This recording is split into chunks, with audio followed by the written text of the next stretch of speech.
Why would the Jewish rabbis of Medina travel hundreds of miles just to ask a simple question? What did they know that the Arabs didn't? And why were they so certain that this specific question would expose the Prophet Muhammad, peace be upon him, as a fake? They asked him about a man, a traveler, a figure so ancient that his name had been erased from the history books. They asked, who was the man who reached the rising of the sun and its setting? How could an illiterate man in the middle of the desert possibly know the private history of kings, unless someone was telling him? When the answer finally came down in Surah Al-Kahf, it didn't just answer the question, it opened a mystery that we are still trying to solve today. Who was Dhul-Qarnayn? But here is the strange part. Why doesn't the Quran give us his name? It calls him Dhul-Qarnayn, the possessor of two horns. Was he Alexander the Great? Unlikely. Alexander was a pagan. This man was a monotheist. Was he Cyrus of Persia? Maybe. Or was he a figure from a civilization we haven't even discovered yet? The Quran says he was given the means to all things. What does that mean?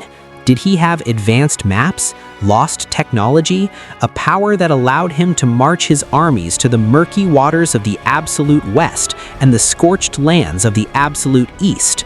How did one man conquer the known world, not for power, but to establish justice? But the real mystery isn't who he was, it's what he built. When he reached the north, he found people terrified of two tribes, Yajuj and Majuj. They begged for a barrier. Now ask yourself, why did Dhul-Qarnayn ask for iron blocks? And why, after heating the iron, did he pour molten copper over it? How did a man from thousands of years ago know that mixing iron and copper creates a bimetallic alloy that prevents rusting and makes the structure impossibly smooth? So smooth that these creatures couldn't climb it, so hard they couldn't dig through it. Was this just a wall, or was it a masterpiece of ancient engineering that modern science is only just beginning to understand? So where is it? We have satellites that can read a license plate from space. We have mapped the ocean floor.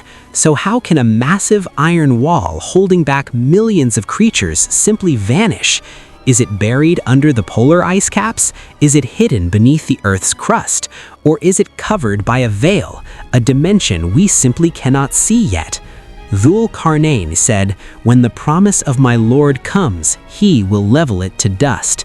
The wall is still there. The clock is ticking.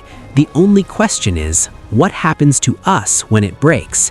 Subscribe to Taqwa Tales if you want to uncover the truth. I'll see you in the next one.